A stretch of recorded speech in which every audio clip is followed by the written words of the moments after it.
Welcome to the continued podcast adventures of Superhero Speak. But I think many of the people that love this character and that love superheroes in general have used these stories as inspiration to say, you know what, I'm going to do something good in the world. I'm going to make a difference like my hero when I was a kid. That is my fondest memory of it, because when you're doing comic books, you want them to affect people. Right. You want people to care. You want to strike emotions. And I knew that Clone Saga was striking a lot of emotions. Can you imagine Pulp Fiction starring Goofy and Mickey Mouse? I can totally imagine that. I'm sure somebody's written that one quarter too. pounder with cheese in France, Mickey? What? Boy, ale with cheese, Mickey. Yeah. I can totally. See? I would watch the hell out of that movie. Yes, I gladly sacrifice up my progeny to you, almighty Marvel beast. But Neil Adams is somewhere going, it's my time. How do you measure success? Hey everyone, and welcome to Superhero Speak. I'm your host, Dave. You didn't blow out my ears. I'm so happy. I'm John. These are the docile tones of JD Oliva. We'll be here with you all night.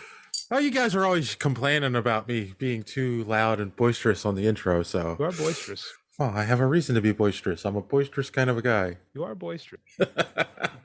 Welcome to Superhero Speak, where men are men except when they're boys. Thank you. Oh my God.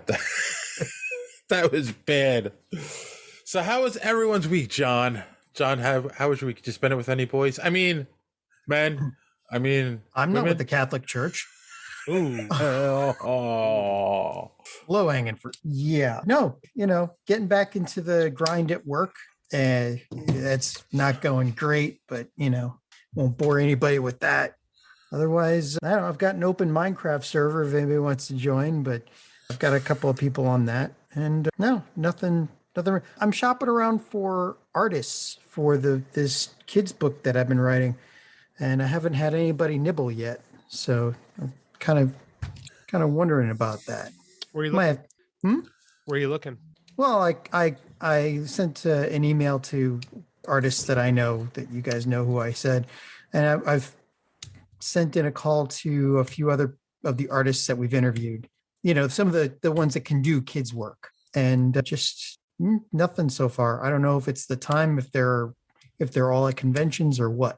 Just weird.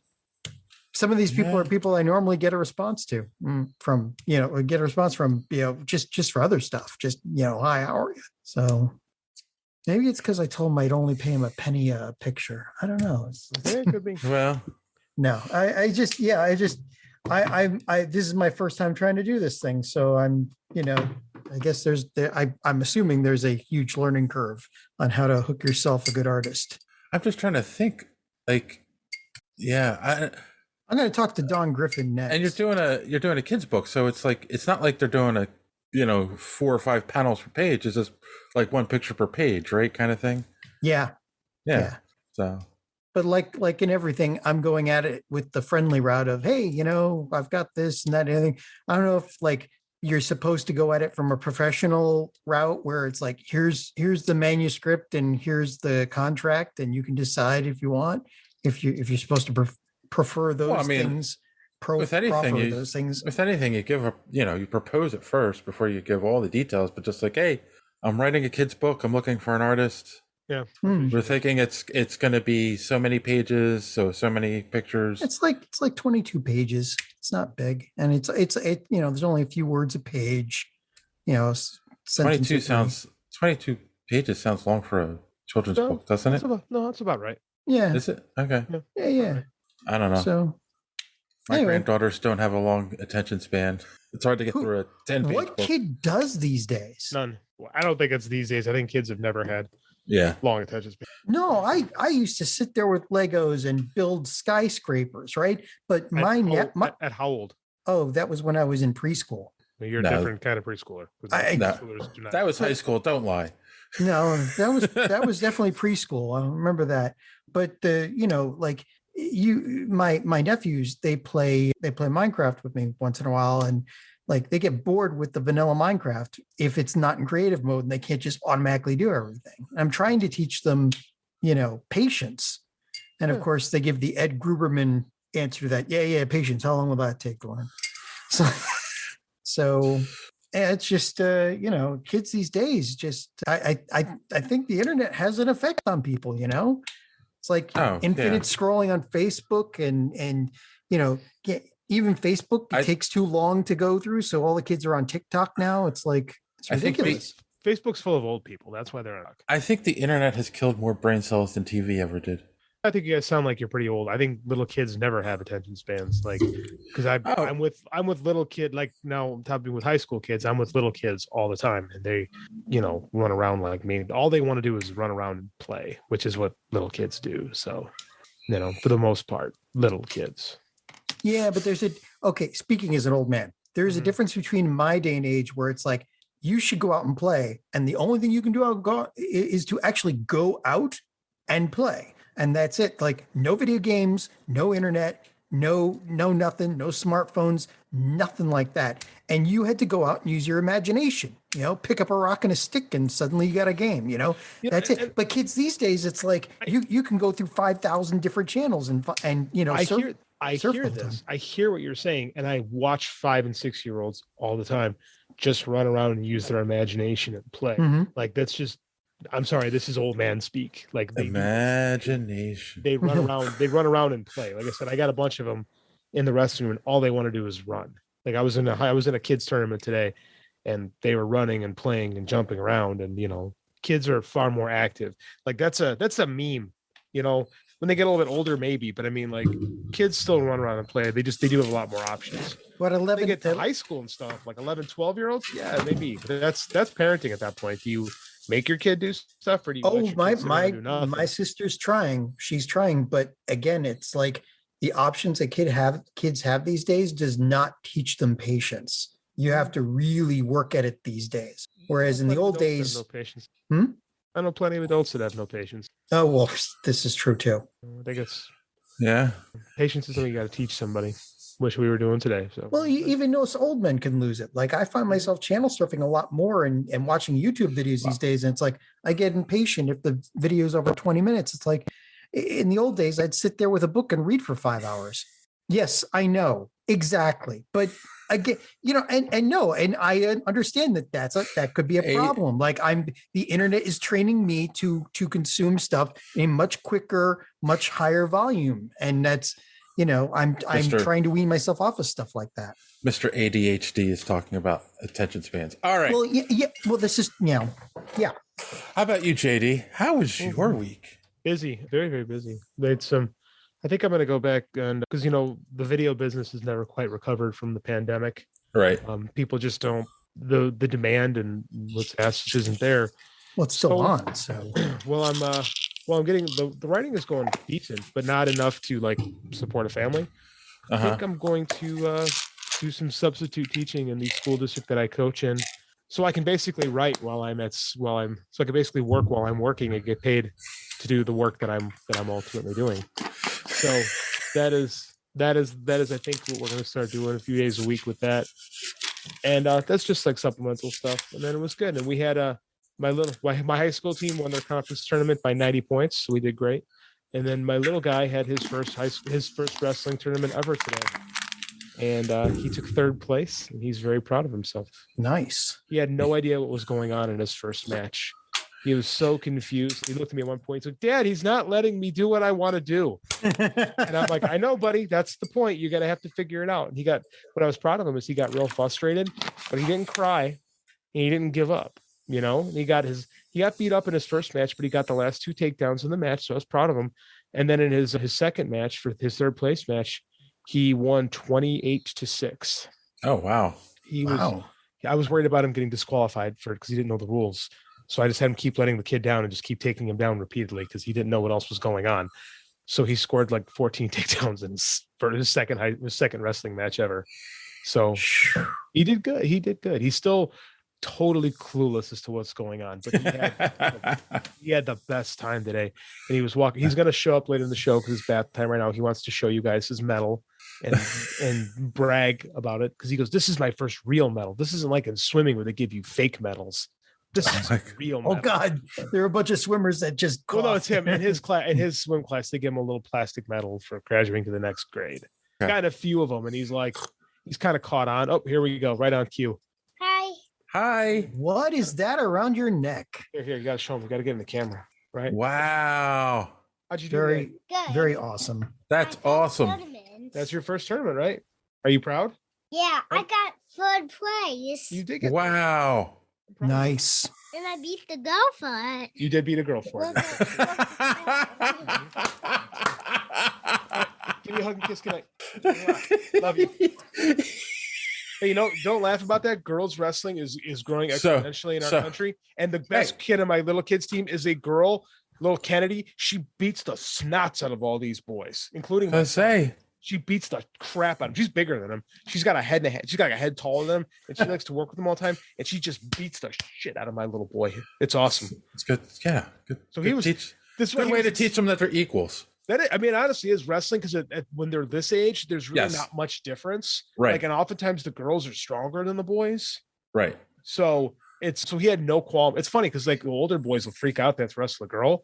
These kids have no problem. And he beat a girl, so he was happy. He's like, yes, she didn't beat me up, But like I said, the girl in my club, she beats up all the other 5 and 6 year olds. So it's a different world we're coming up in. As long as that doesn't carry over into his dating life, he's fine. No. I mean, honestly, this girl's one of his best friends now, and I think she thinks he's cute, even though she's a lot bigger than him.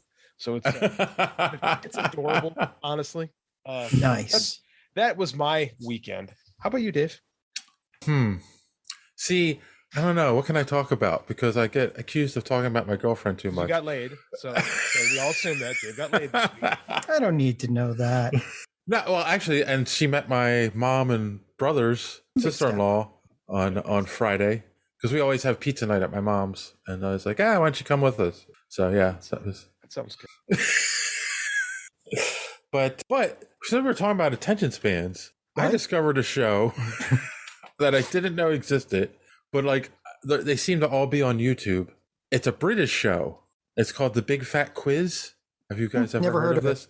So are you familiar with like British panel shows where they bring in a bunch of celebrities and they like act like it's a game show or a talk show or something? But it's Monty Python did skits on that all the time. Okay, yeah, I watch Graham Norton. Yeah, but this is like it's a game.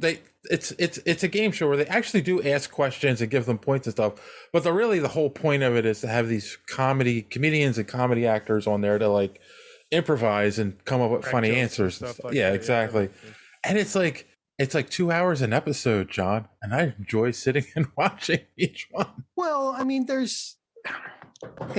it depends. My stupid ADD doesn't help, but yeah, those shows can be really interesting, Yeah, actually, it's because there's been a couple people on the show that like I know from different things, and I like Noel Fielding and I can't think of his name. He used to host Fool Us, Penn and Teller's Fool Us. He used to be the host on it, and then what's her face from American Pie took over. You mean Buffy the Vampire Slayer? What's her name? Yeah, I mean that's where I know her from. I never watched the American Pie. Hannigan? Yeah. Alison I never Hannigan. watched the American Pie stuff. She now hosts Fool Us. She's good at it too. Yeah. I had a huge crush on her in high school. Who didn't? Oh, she'd have been like 6 when you were in high school. I know. Oh my god, she wasn't famous yet either. But anyway, so it's funny. Russell Brand was on it a few times too, which shocked me. Has he lost his mind? I've heard something that he's like kind of because he was like really famous, and now he's like not so really famous. So I'm wondering what he's more infamous than famous. He just went he does a podcast now, and what a loser! He does a podcast. And like apparently talks like kind of.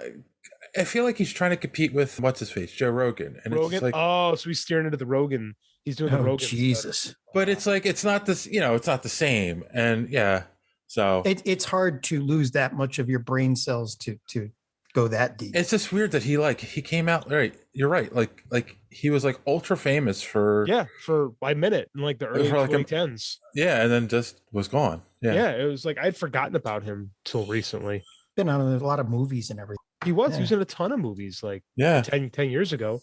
Get him to the Greek. Was one of his biggest ones. Yeah. But anyway, that's been my week, is watching. Well, it's funny because it seems like a show they do like once a year at the end of the year. So it's like the big fat quiz of 2017, the big fat quiz of 2018. They ask questions about the year, and then they have a couple special ones, like one of the 90s, one of the 80s. You know, every question, the answer to every question for 2021 is the COVID virus. What is Omicron? Yeah, what is Omicron? Answer in the form of a question. Yeah. So yeah, like that's it. Oh, and catching up on some TV like Boba Fett and Peacemaker.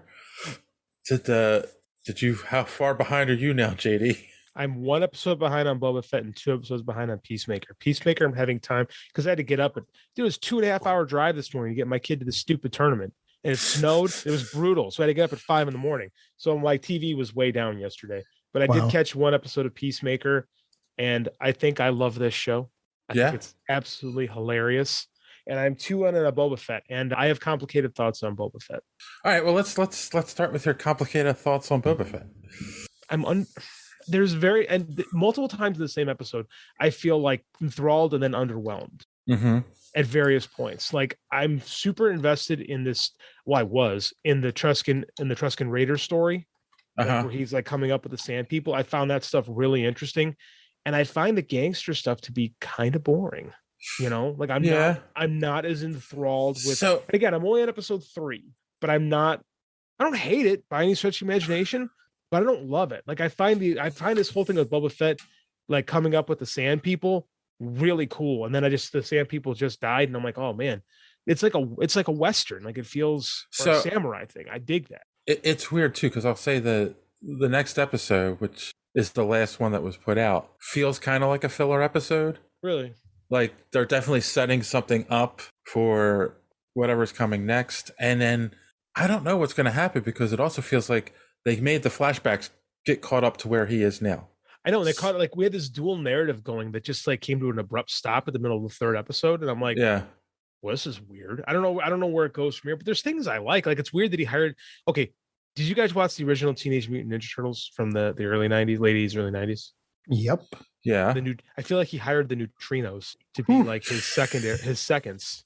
Yes. You know, I'm like, what is going on with this? I mean, that was an interesting choice. Those characters. It was. And like I said, like this mayor thing is intriguing to me. Like I want to see kind of where it goes. Like I just watched him and Danny Trejo bonding with the Rancor. I dig that. That's cool. I'm like, okay, this is something. But I don't know. Like that emotional hook hasn't registered with me yet. Maybe it's because I don't know how I'm supposed to feel about Boba Fett. How about the Wookiee? The Wookiee's cool. I underutilized, actually. I feel like the Wookiee is like this Boba Fett, where I should think he's awesome, but then he got beat. And I'm like, oh, and then they're just going to let him go. And I went, oh, okay. You know? Yeah, no, it's weird because I kind of feel like, and maybe I'm wrong, but I kind of feel like people wanted to see Boba Fett doing badass stuff. And we're not. We didn't expect trade negotiations. That's right. It's so weird. Like, and this is like about underworld and gangsters. I thought we'd have like, people rubbing each other out. It'd be like the Untouchables in the desert, and it's not. But then we're getting this whole samurai style story with the Sand People that I really dig. Like, this is cool. And then they all get butchered, and I'm like, oh, Boba Fett's gonna kill these suckers. I like every time we're in the present, I kind of start playing with my phone a little bit. Yeah. There was an author I read a long time ago. His name is Stephen Brust. He did a series. The first book was called Jerrig. It was the main character was Vladimir Taltosh, and it was set in a fantasy world, but he was the head of a crime organization, or that's cool. Not the head. He was working his way up in the crime organization. Oh, that's cool. It's a crime organization where magic and sorcery exists, and and just all this other stuff, and it was done. Like every time I'm watching this, I'm thinking back to that, where it's like, yeah, remember the time when one of his lieutenants got murdered, and they all holed up in his base, and then the base got bombed, but they had to teleport out and did this and that and the other. And I'm thinking, how much better could this be I don't think the writers know what organized crime is like. It sure feels like that. What was the name of those books you guys had me read earlier last year? The Dresden Files. Dresden. So it's like Dresden, even Dresden, yeah. But it's like Dresden meets The Godfather, essentially. Yeah. That's a hell of a pitch. Well, that's a hell of a pitch. Like, I feel like you could go to Netflix and say it's like Dresden Files or The Witcher meets The Godfather, and I feel like anybody would go, "Here's all the money to do this." You need to message me the name of this series because I'm super intrigued, actually. Oh, I'll message you right now. Yeah, it's Stephen Brust. For those listening, it's Stephen Brust. I don't even know if the guy's alive anymore, but he wrote. I mean, there's a lot of books in this series, and there were a lot of threads, and the books themselves are not in chronological order. Oh, that's hard. It's not as hard as you think. Really. And there's this other piece where there are these 17 great weapons, and I won't spoil anything, but those come into play, and then aliens come into play. It's like, it is an amazing story, and it all centers around him working his way up in a crime syndicate. It's just amazing. I mean, not in order. It's kind of like starting at episode 4. Yeah. Yeah, that sounds cool. And I feel like I should like. I mean, I see a lot of hate for this show, right? I don't get. Yeah, I don't feel like it deserves hate. It's not bad. It's just it's not bad. But I am a tad underwhelmed. Like, I don't feel as motivated. That's why I'm so far behind on it. Like, I just don't feel as motivated. Like with Mandalorian, I had to watch the next episode. I don't feel that as much with the show. Because that's the other thing. And I think maybe Mandalorian was the Boba Fett show we wanted. Yeah, maybe Mandalorian because was the Boba Fett show we thought. In the original, in Empire and Return of the Jedi, you got this feeling of him being this lone operator, the survivor who's on his own and does what he wants, and this, it's like he's surrounding himself with people to like work with him and help him out, and it's like, no, it's so weird. Like, it's not what you expected. More ass kicking though while I was doing it. I mean, there is some, like I said, like I like the stuff with the Sand People. I dug him training. Like, I'm like, oh, he's learning a different martial arts style. Like, I liked that whole thing. I'm like, this should have just been the show, True. But it's hard to say that when you don't see where it's leading. But for right now, I'm like, it's like a B is what I would say. It's not bad, but I don't, I'm not wowed, which is disappointing. So yeah, I'm with you. I don't disagree with that. Yeah, and then Peacemaker, you're so much boobs, so many boobs. I'm 2 episodes in. I absolutely love. Again, what I like the most about the show is, as a wrestling fan, for years, John Cena very carefully crafted this super family, kid-friendly, pristine image, right? Like, he never turned villain, right? And everybody wanted it, but he wouldn't do it because, like, he had this image and he had to maintain. Right. He has had more Make-A-Wish visits than any wrestler ever, right? He's the ultimate babyface, and he has just thrown all that away to play this Peacemaker character, and he's doing a great job of it, right? He's such a bohunk, right? He's a dumb jock, but he's not as hateable as he was in the movie. They have softened the edges a little bit because you have to for a main character. Oh, yeah. But I'm invested in the main plot, right? This butterfly thing. I think it's hilarious. I think the show is absolutely hilarious. The writing is fantastic. Like, I love this show. This show, I can't show anybody it, but it's like a superhero. It's a show that I think when people say, do you want like a mature superhero story, like they point to stuff like The Boys, when they really should do this, because this is violent, but it's funny, and like, right. And it's not feel like gross watching. It's not mean-spirited. No, it's not mean-spirited. It's shockingly not mean. It could very easily be a mean-spirited show, but I don't think Gunn has that. Like, I think Gunn it's not even tongue-in-cheek. It's like, it's very in the world. Like, it feels very much like a lived-in superhero world, but a different side of it. It's like, what if this meathead was a superhero and he's kind of a moron? Yeah. And he's surrounded by bad people. Like, what kind of things? And I feel like these are the things that would happen to a dumb jock who became a superhero. Bad people, but not as bad as his own father. Not as bad as his own father. And that's what that is the most interesting take to me in this whole thing, is like, why is Chris Smith the way he is? Because he suffered child abuse, like, and he had to try to make this guy happy. One of my favorite scenes to see in episode 2, when he lies down and just starts crying and punching himself. Everyone hates you.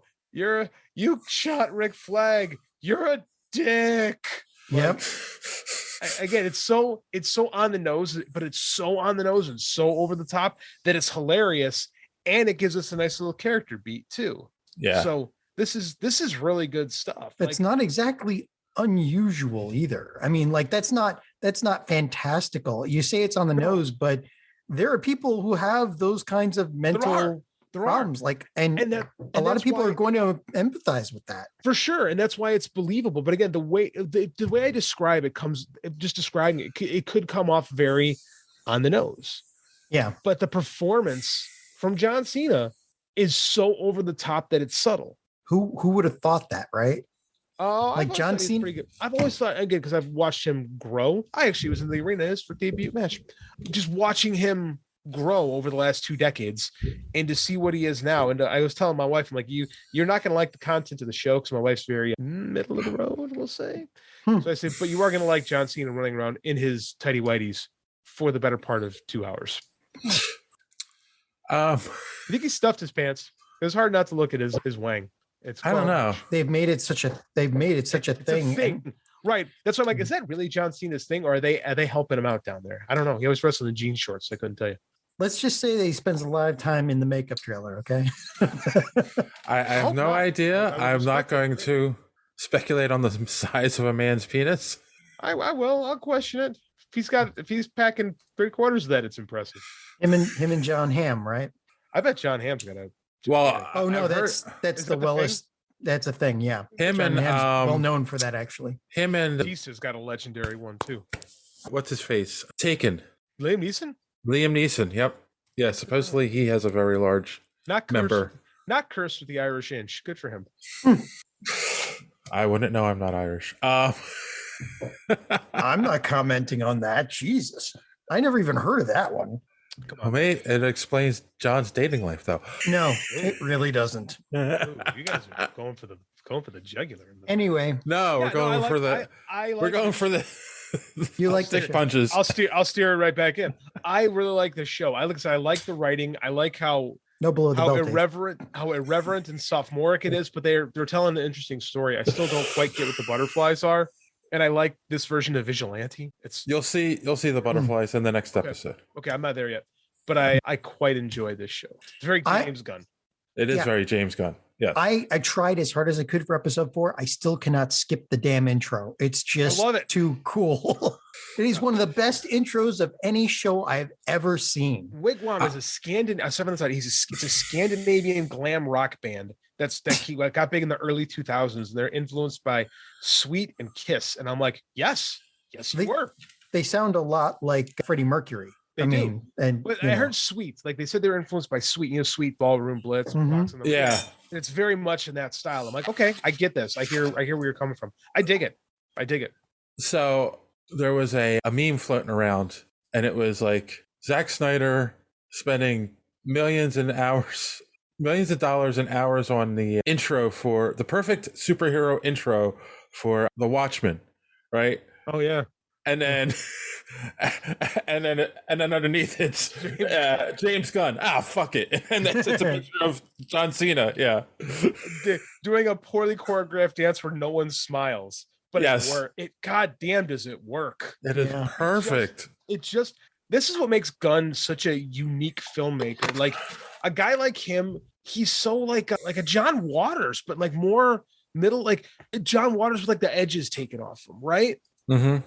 Like it's like watching Pink Flamingos, but I mean you could see some influence of that in there, but he makes it so much more palatable to like a normal person to watch. But he's such a brilliant filmmaker. It's so unique as compared to what everything else is going on, especially the superhero genre. Sometimes I think of him as Tarantino, but with a sense of humor. A different sense of humor. Like Tarantino's stuff is so like self-indulgent. Yeah. Right. Like a lot of Tarantino stuff is about. He's reached a point of parody where a lot of Tarantino stuff is about Tarantino, right? Whereas like but I'm even talking early stuff though. His early stuff's great. Don't get me wrong. Like Reservoir Dogs is a great movie. Yeah. But a Tarantino movie, it's like a Tarantino. You know what I'm saying? Yeah. It's become like that. Like this is just. The movie is the focus. It's not like just me indulging in what I like to do. And it's hard to do. Look at all the superhero movies we've got over the last like 15 years. And most of them, like Marvel's got their paint by numbers playbook, right? but you throw the Guardians of the Galaxy in the mix, and suddenly every superhero movie is like trying to set the whole thing to music. Like, yeah, that's true. They're mining the 80s and 70s, 80s, and 90s for music. That's definitely. It's funny because he did the paint by numbers Marvel thing, but made it stand out, right? Because Guardians absolutely hits those beats, but you never lose. You never lose the feeling of a James Gunn movie. And here in DC, it feels like he's got a lot more freedom to just kind of do his thing. And like, it's very much, you could tell it's the same guy that made Guardians, but like there's no shackles. Right. Yes. Right? So he can show boobs and people's heads blown off. A lot of boobs. You can falsely kidnap a woman and have her, come back to your trailer. With her husband. No, I don't think her husband was there. Oh, it wasn't her husband. It was Vigilante. Vigilante. Yes. Having Vigilante there with them made that 10 times more hilarious. Oh my God. Hilarious. Like, I can't wait till you get through the next 2 episodes too. Oh, I know. I got to catch up. I'm way behind. But again, my God. I might watch more of them when we get off the show. Actually, like this is it's John. Fun. It's a John, Vigilante and Peacemaker in the car together. Like I don't know why it just strikes me so funny. The way their interactions, like they are just 2 incredibly unique characters. And they play off each other really well. Yes, really exactly. Their neuroses kind of mesh. Right. Yeah. Right. Which is what life is about. Life is about finding people whose neuroses complement yours. Yeah. Yes, very much so. I can attest to that. Silver Linings Playbook. That was a good movie. It was a good movie. It was a good movie, actually. Yeah. It was not a good movie. It was that other movie they made together that was directed by, I believe it was David O'Kelly. Oh, the one in space. No, the one in the 70s. Oh, that one wasn't good either. The one in the 70s where Christian Bale gained some weight and he's got I can't remember the movie. Everyone thought it was going to be really good, and it came out. Everybody went, meh. Not Dallas Buyers Club. No, not Dallas Buyers Club. This is like a gang. It was supposed to be like a gangster movie or some sort, like a heist movie. I don't know. I forget. All right. Well, while you're trying to remember, we're really reaching here. Let's go. Tell, this is a very slow news week. Yeah. Let's move on to what little social media madness we have. It's about the size of the reaction. We got this. Look. We got to keep Tim happy. We do. He's our fan. fan. So remember last week we talked about NBC ordered a pilot for a American Hustle. Reboot. That was the movie. That was it. Okay. It's terrible. Continue. Can I go on now? Sorry. Do I have your permission? Okay. NBC orders a pilot episode for Quantum Leap. And we got 2 replies on this. Our good friend D Square said, just because there's a pilot does not mean we will get the show. Let's not jump ... to conclusions. I'm going to read this 3 times to get it. That he was making. Oh my God. You really? I just it wasn't hitting at first. And then So Wizard Podcast said, they're going to fix the worst and most depressing ending in the history of sci-fi TV. That wasn't the worst. And he has just a picture that says Dr. Sam Beckett never returned home. Was it? Are you sure? What?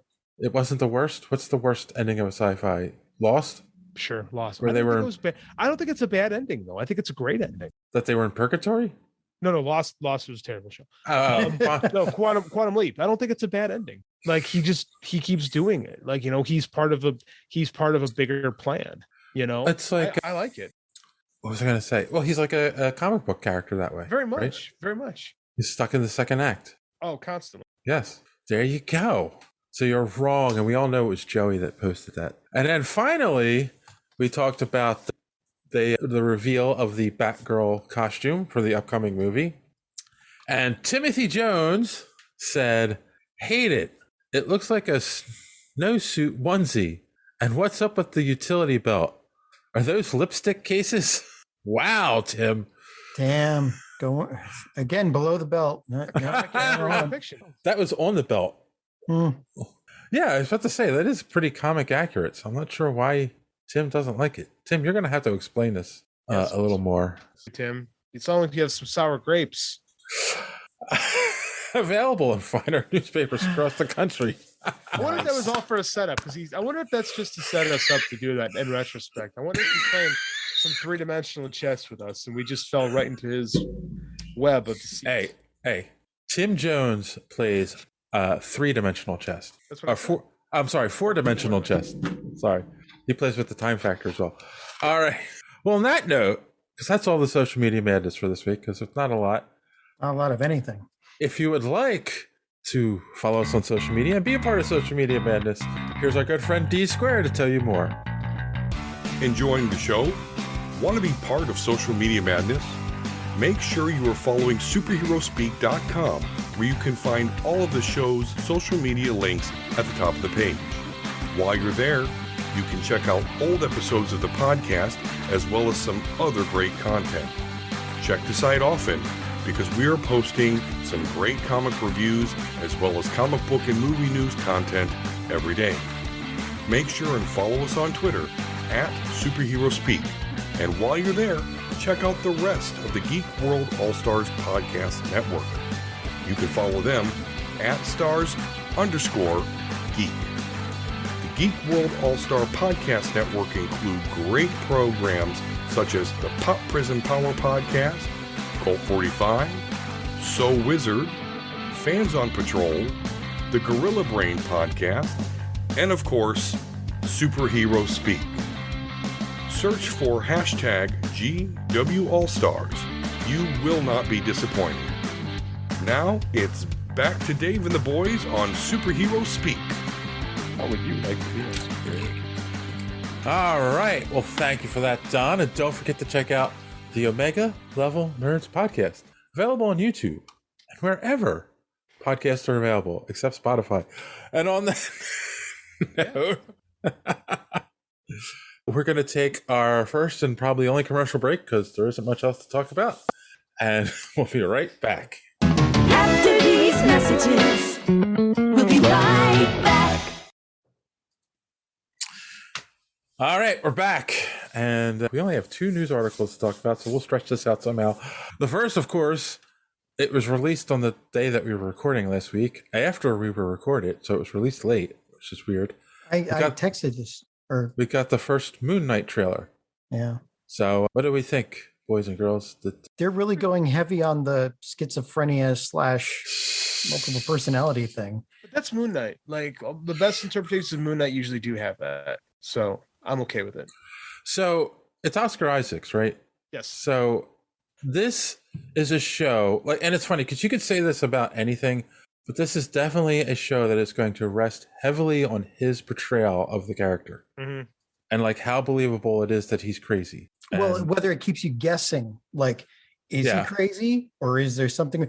By the way, if you look at the trailer, when Moon Knight as Moon Knight is beating somebody on the floor, did you stop frame that? No.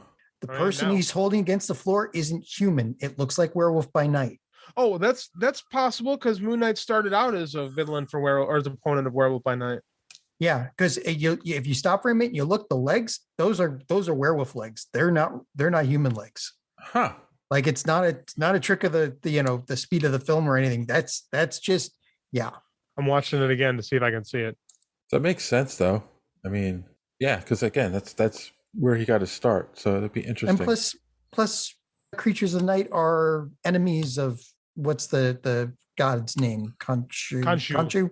Yeah, Khonshu. Like that's absolutely a werewolf. Yeah, from the you should know. I mean, you're our resident werewolf expert. I am a werewolf guy.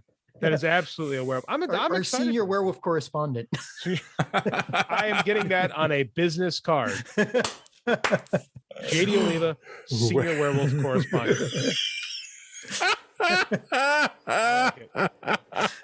So, but the thing with Khonshu is that he thinks anything that hunts at night is his enemy. Mm-hmm. Although in a lot of the comic books, he's blasé about who he decides is the enemy or not. Right? It depends on who's writing. Right? Yeah, it depends on who's writing Moon Knight at the time. But I'm it does seem like they're going heavy with the mental illness part of it. So I'm curious as to how they handle this, because that's a tough subject to walk around these days. So I'm really curious to see how they do a superhero with schizophrenia, or how they classify it, because the definition of schizophrenia is not the definition it was 20 years ago. Yeah. So they used the writers used that I mean, it's not really schizophrenia what he has. There's a dissociative something or other. I forget what the actual technical term is, but like multiple personalities doesn't exist. It's this dissociative thing, and schizophrenia is a whole different ball game. Right. Because like I remember big Dark Tower fan. They had that with the Susanna character. Like in 1987, when the character was created, yes, it was the definition of a schizophrenic, but the definition in 2022 is different than it was in 1987. So now it's something different. I don't know, man. It's tricky. That's the one thing I'm curious about. Is how do they handle this? So I don't know, man. It looks pretty good though. Yeah, I mean, he looks really good in it. He does. So, but. I mean, and it's Marvel, so you have faith in it, but like you've always said, you can cut a good trailer. Yep. And then it just falls apart when you watch it, but we'll see. I think that with Marvel, they have more of a benefit of the doubt with me than Warner has earned. So I'm willing to accept more from them. Although I didn't love Hawkeye, and I'm still having a struggle trying to finish it. Wait, you haven't finished it yet? No. Christmas is over. I don't love it. I don't love it. I wanted to like it too, but I'm just not in love with the show. I mean, I liked it, but again, I agree that it's parts of it are a slog, but I don't know. Again, I just don't love it. It's not bad, but I don't love it. All right. What do you think of the trailer, John? I liked it. I mean, it's enough to, what is that, a motorcycle? Yeah, going by outside. I keep forgetting we have ambiance here. So drive-by ambiance. On the street with superhero speed. Yeah. With our werewolf correspondent. Special werewolf correspondent. I like the trailer. It's interesting enough to make me want to see the movie. I mean, I want to see the movie anyway, but this did nothing to hurt that at all and only helped it. Yes. I agree with that. You mean TV show? Yeah, that's right. Yeah. So I don't know, JD, you might have to help me out with this. I'm not sure is there a character, Aaron Mogart, in the comics? I'm not a big Moon Knight reader, so I'm gonna assume so. Like my experience with Moon Knight was the Bendis run, and when he would show up in other people's books. So I did not read a lot of Moon Knight. Yeah, so me too. It's more like when he was in other books. I read the character. Okay. Mm-hmm. Well, sadly, the actor who plays him in the show, Gaspard Ulliel, passed away over the weekend in a skiing accident. He was young too. 37. Oh, I thought he was 32, 37. Okay. 37. Young, man. Real rough. So, yeah, I mean, that's like, apparently he's a really popular French actor. I have never seen him in anything, but like then when you're in something like this, it's like, it could be a breakout role for him in this country. Yeah, for sure. Yeah, it's a shame, man. It's 37 is too young. It's too young to go. That's for sure. So this is actually something. Then we've talked about this on the show too, but I'm kind of curious. We've never directly talked about it, but we've talked about it in specific instances. But like now it gets into debate, and again, we haven't seen the show, so we don't know what kind of role he plays in the show, but it gets into that quick debate of recast or kill the character off. Depends on what happens with the character. Yeah. He's on 6 episodes of Moon Knight. So with that, that's completed. So yeah, they're going to have a season to work and they'll just write him out of the show, I imagine, if the character was to continue. Who knows if we've even gotten a season 2, True. Hopefully it's good enough. WandaVision didn't necessitate a season 2. Perhaps this is just a show to launch into something else. Right. I also don't think Hawkeye's going to get a season 2 either. Right. So, I mean, although of all of them, Hawkeye could get a season 2 and be pretty cool, actually. I agree. I mean, the way it's left off, it could go into a season 2, but I think they're going to just spin Kate Bishop off at the movies. Well, yeah, they're going to do that, but the season 2 would be another adventures with, But yeah, I think the only one that is definitely getting a season 2 is Loki. So that's the only one I've heard. Yeah, because Falcon Winter Soldier is spinning to Captain America 4. So and WandaVision, Doctor Strange. Yeah, yes. WandaVision didn't really need it told its story and that story's done. So still my favorite. Yeah, it was groundbreaking. I mean, it really was. Yeah. It's a shame, man. Like a young man, like 37, that is a young guy. Like you still have so much life left to give, and it's a shame. I'm really sad for his family. Just shows you should never go skiing. I'm not going skiing. Tree, sir. Did he hit a tree? Is that what happened? Yeah. No, he hit another skier. Oh, that's even. Yeah. Yeah.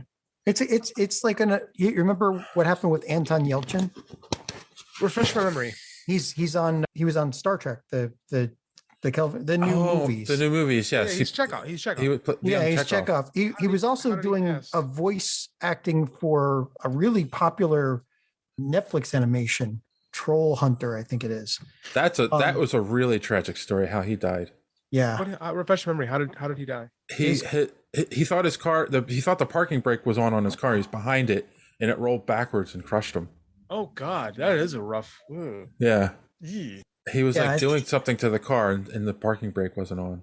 I think the last 2 years have taken enough from us. I think I just I hate when I hear tragic stories like this. We also lost Meatloaf and Louis Anderson this week. Yes. God.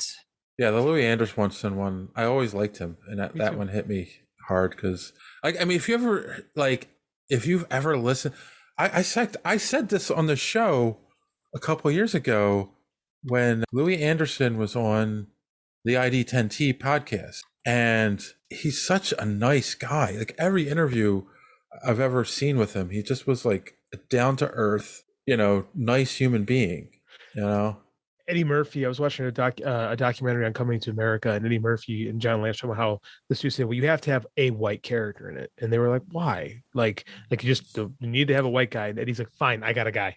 I'll go get my friend." And they hired Louis Anderson, the guy who came up with the clubs, to play the guy behind the register in Coming to America. Soon I'll make assistant manager.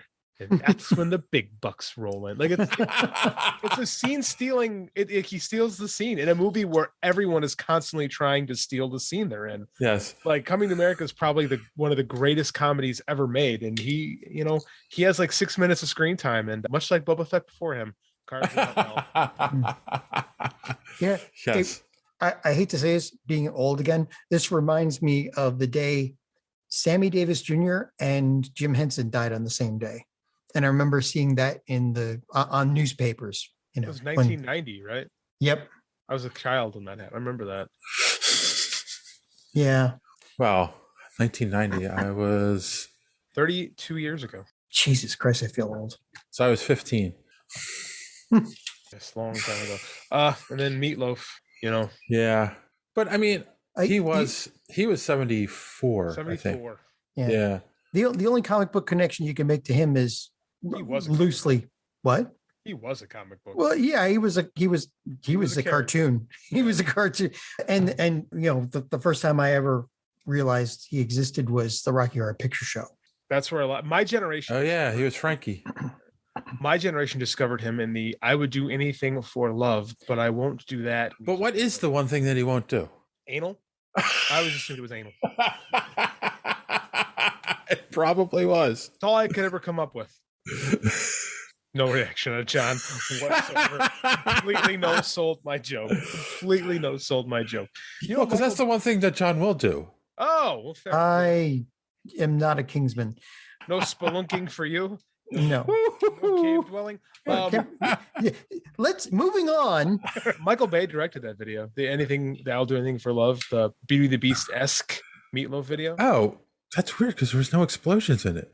Yes, but it's very Michael. If you watch it, you're like, oh, this is very Michael Bay. It's very grandiose. Yes, very grand. Yes, very much. And taking itself very seriously. Which was Meatloaf. Like, listen to that song. Yeah. It is the most operatic thing to come out of the 1990s. In an era where grunge and gangster rap were dominating the charts, Meatloaf's comeback shocked everybody. Like, really, I don't think we talk about what an odd hit that was in the era. Well, every time, any video you've ever seen him in, the one comment I heard about him after he died is he was all in on everything. Very clearly. This is going to be silly, but I'm all in. Yeah. And he did it, Well, I think that's how you would describe Bad Outta Hell, because Bad Outta Hell, the first album, is remarkably silly. Paradise by the Dashboard Light. I love looking at a person's reaction the first time they really listen to Paradise by the Dashboard Light. It's wild, man, for a song. Mm-hmm. He's almost an accidental rock and roll star. Very much. Yeah. Very much an act. That's a great way to describe it. Because like he really shouldn't have Meatloaf shouldn't have worked. No. Like, even in the 70s when rock music had gotten very grandiose and operatic, that sticks out. Oh yeah. Paradise by the Dashboard Light is a like you listen, you're like, what the hell is this? The first time you listen to it, and then you're like, okay, this is fun, you know. And same with Anything for Love, like that's like you said, grandiose and just so theatric. And then you watch the music video on top of it, and you're like, what am I watching? But you know, it's incredibly catchy. I mean, and that's the interesting thing, like because like as a songwriter, you can kind of tell the process of writing some stuff, and you could tell with him, like most rock songs start with the hook, right? Whatever the hook is, and you repeat it. But you could tell the songs I don't even know if he wrote them. I don't know. I don't know if he just sang them or if he was a writer too. You could tell it starts with the words, and then the melodies created based on the words, and then the chords to harmonize with it. That's why it sounds operatic. Like that's how you write something like that. And it's just not how you write a rock song usually, you know. And it's amazing. Yeah, like it shouldn't have worked, but it did. It did. It shockingly worked. Like he must have surrounded himself with like at the time he got those hits, like people that were like really were tuned into like this will work, this won't work kind of thing, you know. Or it was lightning in a bottle. I don't know. It was. I mean, like it's hard to catch lightning in a bottle twice in your career, but I legitimately think he did. You know. Yeah. So no. So let I got something we'll add. Very comic booky. Neil Gaiman, however you want to say it. Neil Gaiman. He just tweeted yesterday.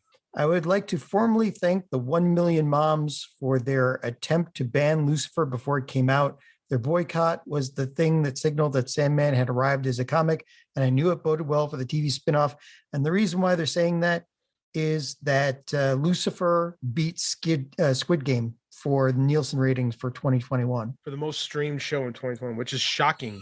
The bummer part of this is that it's not actually the Million Moms Twitter account. I clicked on it, and it looks like someone thought about creating a Twitter account, but didn't actually commit to it. There's like one follower and no tweets. Oh, he hit the wrong one. I don't know. I don't know if he hit the wrong one or if it's a deactivated account now or what, but I was really bummed that they weren't actually there. But I do like, he's right though. Like I am super stoked for the Sandman show whenever it comes. Should be soon, right? Yeah. We got the preview not that long ago. Yeah. So yeah, that's a weird thing too, because usually the previews come out not long before the shows come out.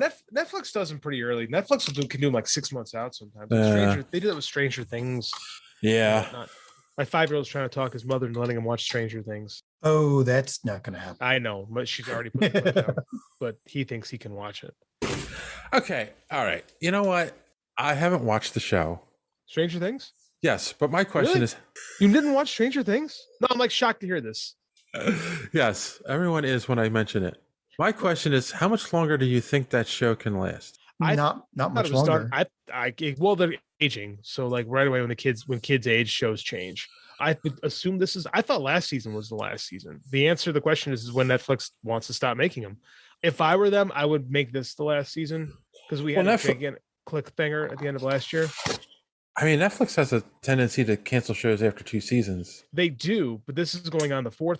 Well, you don't cancel a show when it's making, this tidal wave of green stuff. I mean, it's propping up your network in a lot of cases. Like it's one of the best. It's one of the most successful things done. Dude, we should do that. I don't have a lot of time, but I would definitely go back and watch first season of Stranger Things because that is like.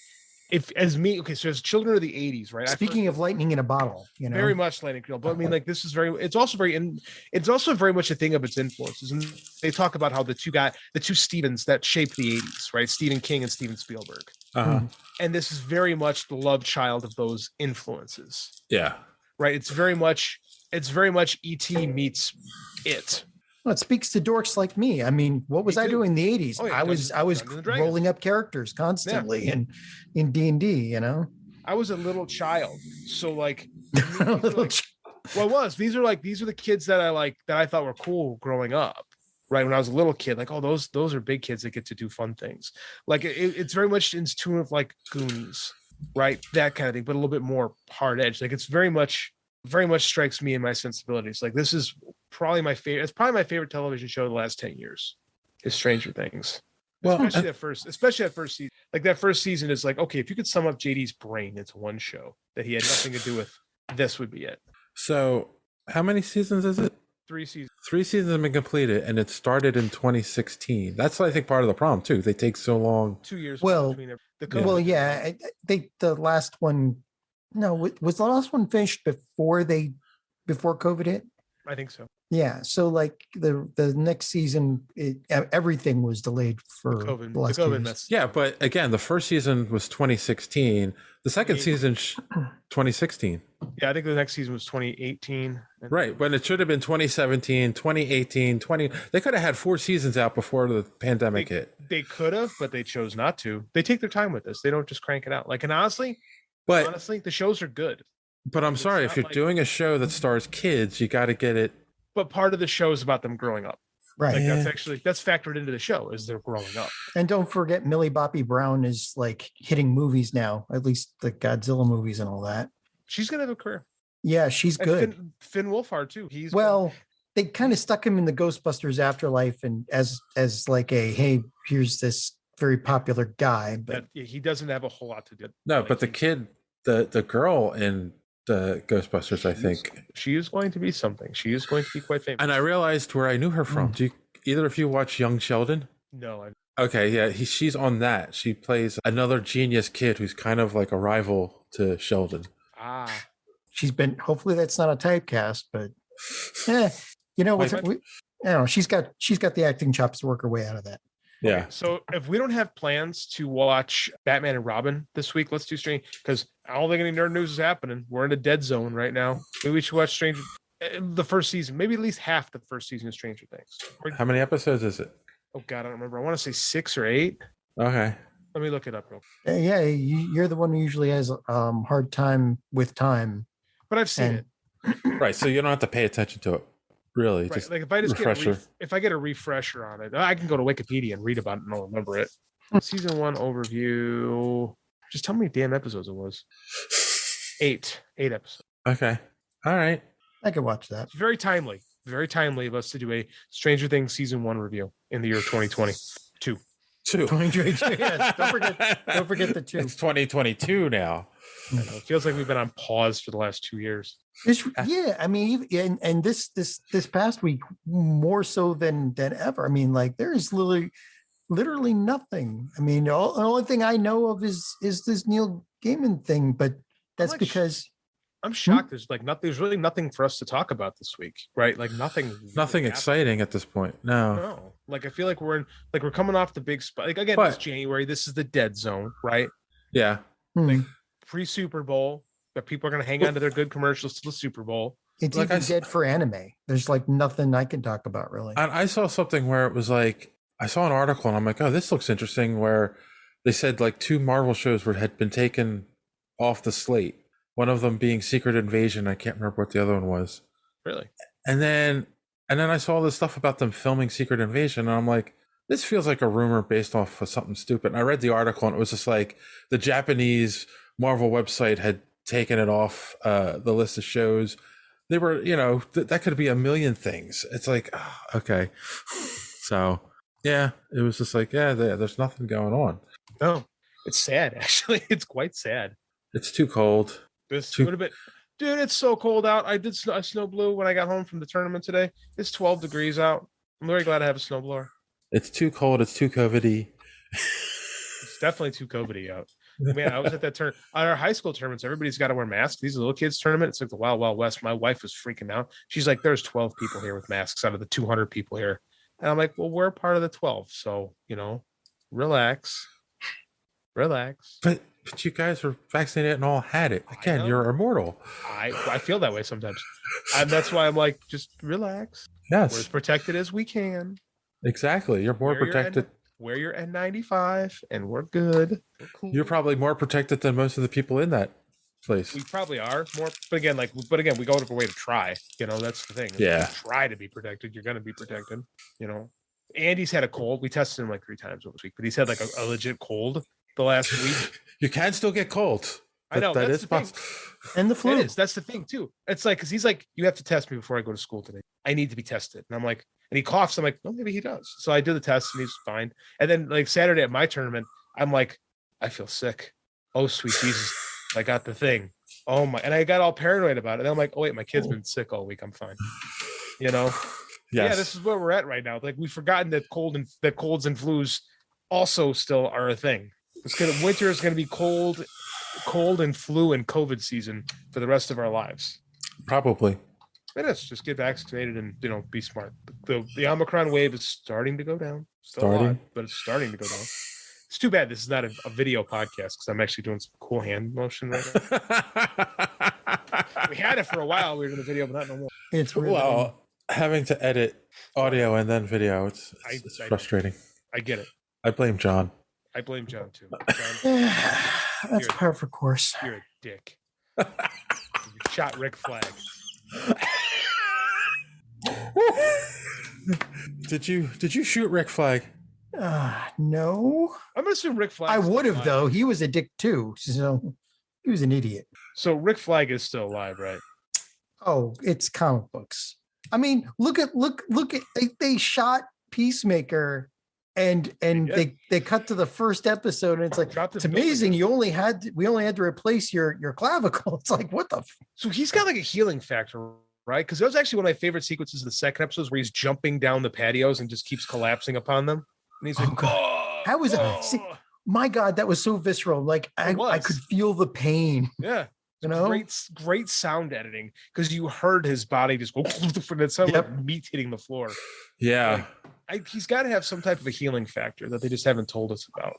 I don't think I've ever heard that he has any kind of healing. He's not a superhero, you know. But he's got to have something done with it because he keeps surviving. Again, he's survived all that stuff, and he's walking away with like minute injuries from all these things. Plot armor. The plot armor is thick, man. I like that. But again, I'm guilty of using plot armor too. But he's got it because they made it like a thing on the show that he keeps coming out of. He's got to have some type of healing factor. Like I think his dad might have done something while he was a white dragon or whatever. Yeah. Boy, that was an uncomfortable scene. Oh yeah. Prison at the end of episode 2. Yeah. Oh yeah. Yeah. So I mean, 10 years ago, that would have been, oh, that's interesting. Now it's like, oh crap. It's like, it's like, should I be watching this? Is the FBI putting me on a list? Well, it's funny. What I'm talking about the show is that like, because a lot of the Peacemaker stuff is kind of silly. You laugh at it, but then you get to that sequence and they immediately go hard. Yeah. And like, you feel it. And it makes that sequence, you feel it even more because you've been laughing so much for that episode. So it's this really cool juxtaposition that really, because the rest of the show is so fun, you feel that ending. And so I'd never heard of the character before, but I did look up White Dragon is DC villain, and he's only been used a couple times, and he's a white supremacist. In the comics, if someone's going to find a obscure DC character, it is going to be James Gunn. Yes, heard of the Weasel. That's true. I love DC Comics, and I never heard of half of those characters in the Suicide Squad. That's not the only thing. I mean, Peacemaker keeps dropping bombs like, Batmite. I was like, oh, Batmite's real in this universe. Batmite, Matter Eater Lad, he's mentioned. It's like, oh, okay. He hasn't seen that one yet. I know. I was saying Matter that that's the Legion. That's fascinating. Yeah, that's exactly it. Yes. It's like so basically he's canonizing all this crap, you know. Interdimensional imp that stands Batman. Is that real? Yes. Well, you know, if Batmite exists, then Mxyzptlk exists too. You know what would be a great DC like series? Did you guys ever read Emperor Joker? What? Emperor Joker. Did you guys ever read that? No. So this is a Superman. We had the triangle era of Superman where they would have like the one story running through all the Superman books. Yeah. Joker gets I think it's Mxyzptlk's powers, right? Joker cons Mr. Mxyzptlk out of his powers, and Joker makes him using the interdimensional shiftingness of his Mr. Mxyzptlk's powers. Joker takes over the world, and it's up to Superman to thwart it. It's Jeff Loeb writing and McGinnis on art is the mainstay. It's pretty fun. It's a pretty fun series. You want another thing like that? There was one where Mxyzptlk actually battled Batmite, and they destroyed universe after universe after universe. I'm vaguely familiar with this one. I can't remember where it was. Was it a Batman Superman? It sounds familiar. I forget because they're both from the fifth dimension, and Batmite's just a ripoff of Mr. Making a Spitlick. But Batmite's actually the better character. But they fought and destroyed universe after universe, even coming to our universe, and then both of them going, this doesn't feel right, and skipping that one, and then at the end they just snapped and everything's back, and I'll see you next Wednesday. Yeah, because that's those characters. I mean, that's part of the fun of DC Comics. You can have those kind of characters. Yeah, you can have they did a cool, like Grant Morrison did a really cool thing with Batmite in Batman R.I.P. where Bruce imagines Batmite is there when he's going crazy. So right, that's fun. Yeah, I like Batman going. He went crazier, and that one crazier. Okay. I like Paul Rubens did the voice of Batmite in the Bruce Timm shows. That's right. That's fun. That's fun stuff. Batmite. I kind of want to see Batmite now. Like, I want to see a live act. I mean, this is how you know you're getting old. If I was like 25, like Batmite, that's garbage. Take yourself way too seriously. Yes, give me Batmite. Oh, he also mentioned Dollman, by the way. Really? Well, Dollman's kind of cool because that's another Charlton hero, just like Peacemaker. But can they do Batmite when they keep making Batman more dark and gritty and that's why serious? It would work. That's why it would work with this Michael Keaton one now. Yes, I think they absolutely. That reminds me, I saw an article where it was like basically they were saying people shouldn't be excited about Michael Keaton return. They should be more excited about, oh my God, why can't I think of his name? Robert Pattinson? No, Ben Affleck returning to the role of Batman. We just saw him. I've seen. I know, and I'm like, what? I'm so fucking tired of these articles telling me what I should and shouldn't think about things. Like, nothing more annoying than some 28-year-old who thinks they know what they're talking about, who's getting paid $6 a word. Oh, he wishes he's getting 6 cents a word. Excuse me, to write these dumbass listicle articles telling me what I should think about these things. Anyone who writes for Forbes can lick my ass. I'm so sick of them, man. Yeah, the Forbes guys I'm so sick of these people telling me what I should and shouldn't think about these things. Most of the time, that's exactly what they're trying to do, is tell you what they're not writing an article. They're basically being paid to shill. To shill something. Yeah. It's awful writing, awful human beings. I hate it. By the way, we mentioned Batman, and I know we're trying to fill some time. The Batman, the new movie, it's confirmed that it's nearly 3 hours, but there is a 4-hour cut. There is a 4-hour cut. I love Batman. I don't know if I can sit through a 4-hour cut of Batman. We sat through a 4-hour cut of Justice League, and it was better than we were expected. But I don't. But it was still Zack Snyder 4 hours. Yes, I will never see it again. I guess we have to, right? If they ever, because they have to at some point. HBO put on the 4-hour director's cut. Yeah, they'd have to. I guess we have to watch that at some point. Is it? I don't know. I mean, it depends how good the 3-hour version is, which I'm shocked. Well, the 4-hour version they were doing test screenings with it. I'm shocked that they're even doing it that long, where it's like. I agree. That's 2.5 hours now has become the standard for superhero movies. So it's probably not 3. It's probably like 250. So it's like 20 minutes longer. That's still pretty long, though. Well, it depends how many times they show his parents getting shot in this one. But again, it also goes back to, we've talked about this before, like wanting a shorter movie so you can have more showings of the movie to get more money, as opposed to, you have to have a lot of faith in the movie. You do have to have a lot of faith in the movie. They must think this thing is awesome. That, or I got nothing. They must have a lot of faith. Or it's going to be a Zack Snyder crap show. But we've also said, on this show, when DC execs say it's awesome, that's what makes me nervous, to be quite honest with you, is I don't trust these people because they've given me no reason to trust them over the years. Mm-hmm. Oh yeah, they talked about Batman v Superman being a great movie, and then Justice League being this awesome movie, and because I think they're like robots over there. Like, I don't think they have actual theories or thoughts on it. But even Jim Lee was saying it. I'm like, Jim Lee's a homer. He's got to say that. Jim Lee's he's the publisher. What's he got to say? Yeah, this movie kind of sucks. But which they all should have said that with Batman versus. I think the DC people and the Warner people were legitimately blown away. People hated that movie. Yeah, which is what scares me because it's a bad movie. Yeah, no, I agree.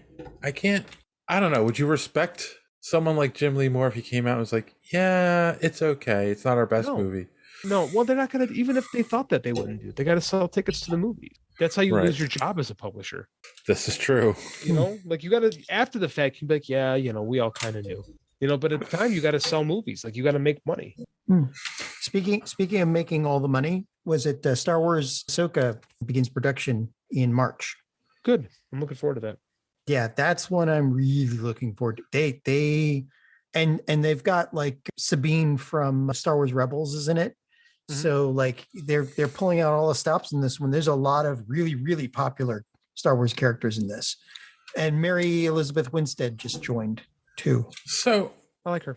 So a question. Like there are people that are Star Wars completists that watch everything Star Wars, try to read everything. Pretty much what I've done, although I didn't try to, it just happened. I was about to say, I think we're speaking with one right now. So but I'm saying anyone who watched the Clone Wars cartoon knows who Ahsoka is and is excited for it.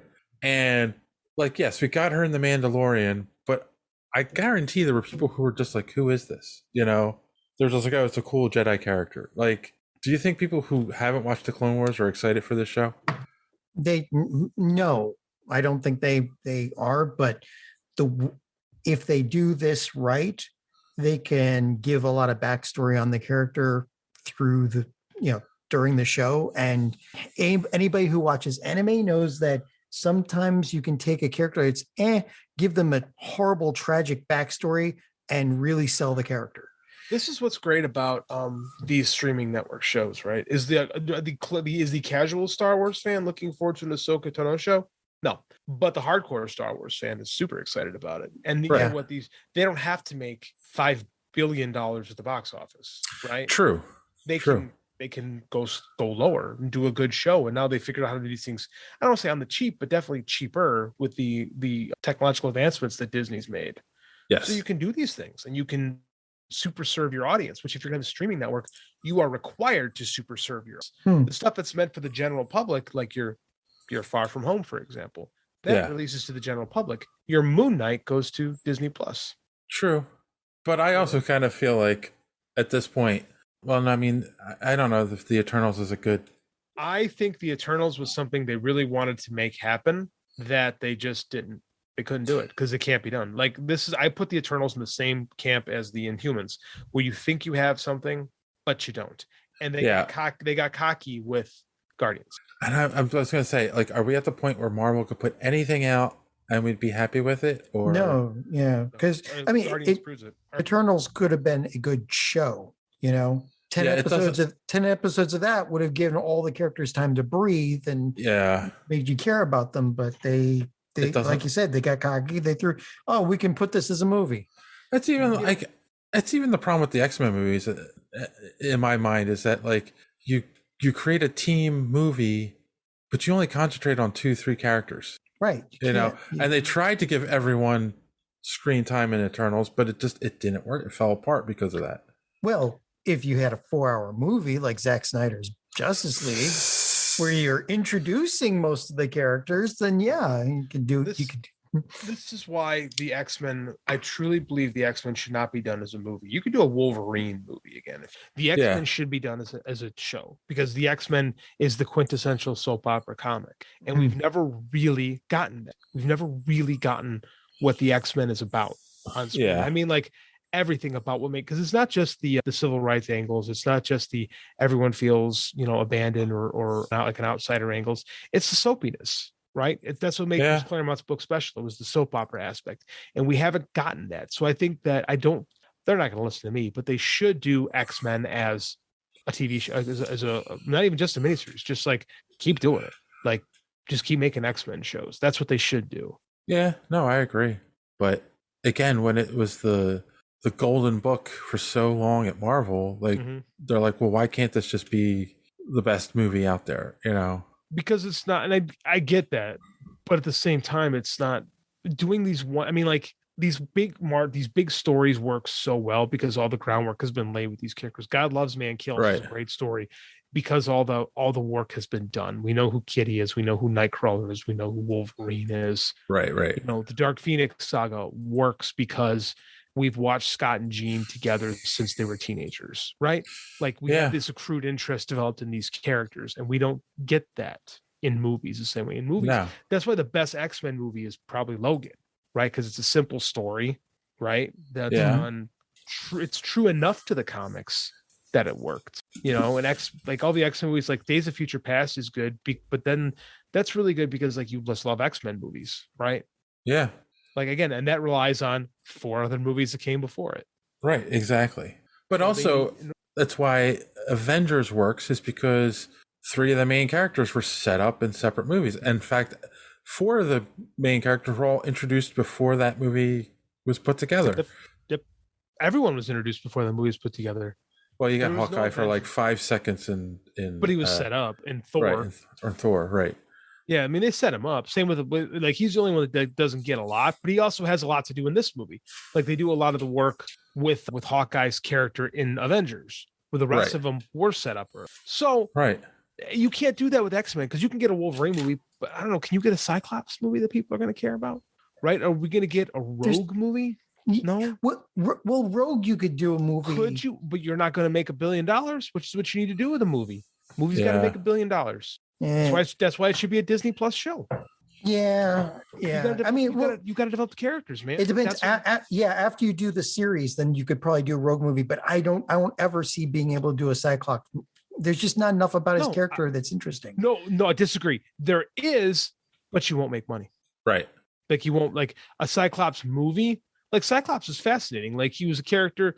Like his parents, he's a character who he's mutant Batman, essentially. He trained from the moment Xavier took him to be the leader of the X-Men. And his parents are kidnapped by aliens and they were left in a plane. Like there's so much you could do with the Cyclops character, but they're not gonna make it as a movie, right? Cyclops works better as Cyclops, but you need that relationship with the rest of the X-Men to really work. Especially with the love triangle with Jean and Logan, right? Because it works, but you need to earn it, right? And it's hard to do that in 1 or 2 movies, right? Because in the original X-Men movies, he just came off as a whiny baby. Mm-hmm. It does. It absolutely does. So yeah. But again, I got nothing else. Nobody listens to what JD said. So I'm listening. No. I meant the people at Marvel. Oh no, they don't listen. Well, yeah. Well, Kevin Feige.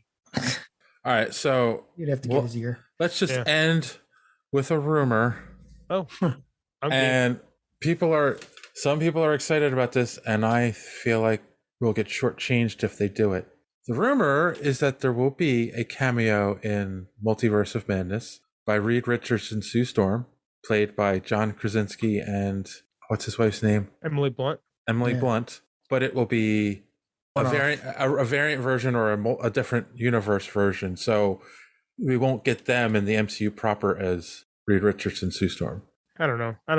I think these rumors are getting more credence based on the fact that we saw Spider-Man. I don't think they're going to go to that well again and do that stuff they did with the last movie because they just did it, right? I don't foresee that. Maybe I'm wrong. Well, you got to have some multiverse aspect of a movie called Multiverse of Madness. Yeah, we got the evil Doctor Strange. True. And I do think at some way we're going to get the twins again too. I think you have a really good chance of that happening. I think probably Mephisto too. The look on your face, Jade. That's why we should start just doing this show on YouTube every week because it's just John is the Mephisto correspondent. It's a cross between like nonplussed and pity. the look on your face. It's like, poor thing, O'Grady. I don't have a. Is that the answer for everything, John? Mephisto? Well, it was our go-to. It was our go-to for quite some time in early 2021. At one point, they're you know what? It's gonna be like at one point they're gonna throw Mephisto at us when we least expect it. You know, it's possible they might give him to us in like I don't know, Power Pack show. No, but I will say this: I do think there is a chance at some point there will be an announcement of John Krasinski and Emily Blunt playing those characters because the fans seem to want it so much. I agree with you. I think the fans might have willed this into happening, and I can't see them not wanting the Marvel money. Exactly. Like, why? I mean, you must, unless you're Martin Scorsese, you just hate superhero movies. Like, I don't understand why. I don't as an see. actor you'd say, I don't want this. I don't see John Krasinski hating Marvel movies. I think Neither do I. I think he's a giant nerd in real life. I think you're probably right, and I can't see why he wouldn't just be all in. Yeah. On Mr. Fantastic, you know, and they already, like, they've done movies together. They're both really good at. They're really great actors. They have chemistry together. There's no way it won't be like one of the best representations you can think of Sue Storm and Mr. Fantastic. And again, the Fantastic Four is about family. That's what Stanley always said. So it's like, what better than to have an actual family portray the two of the main characters? So absolutely. Does Emily Blunt have a brother to play Johnny Storm? I don't know. Oh, okay. I don't have an answer for that question. Nope, I do. Yeah, I mean, like I said, if there's a danger to this, though. You know, it's like if fans get what they want, then they're going to start trying to will everything into existence. So there's a danger in that, but at the same time, this one is just so. It seems like it's just such a thing. Even to me, even I'm like, you know what? That's kind of what I want to see now. Is that we've made that such a thing? Like anyone else is going to feel like a disappointment. You know, what can we will into existence? Money. Did you hear Marvel wants to buy our podcast? Oh my God! Here you go. Yeah, I'll chill for Marvel for weeks, for months, for years. What are you talking about? Yes, we'll keep chilling forever. Yes, Kevin Feige is a genius. Oh, he's the biggest genius. Super genius, like Wile E. Coyote. Super genius. All right, I think this podcast is running out of steam. I think so. All right, I'm amazed we got as much as we got. So let's wrap it up. We got any recommendations for our audience out there, JD? Not really this week. I didn't get to do a whole lot, so I did not get my reading up to speed. So I will say you should watch. You should be like me and finish Midnight Mass, because I really like those first 3 episodes and never got back to. Oh my God, you never got back to it? I don't watch TV, man. I work all the time, so I want to get back and watch that show. Okay, John. I got 2 recommendations. Oh, one is Lucifer just finished its 6th season. That's the end of the series, but that show is well worth watching. It is a fun show, you know, and the acting's amazing. And I would suggest go see it. You can binge all 6 seasons now on Netflix. Yeah, go ahead. So Lucifer is the devil, and isn't another name for the devil Mephisto? Yeah. So, there you go. All right. Whatever. The other one is, again, in the vein of superheroes.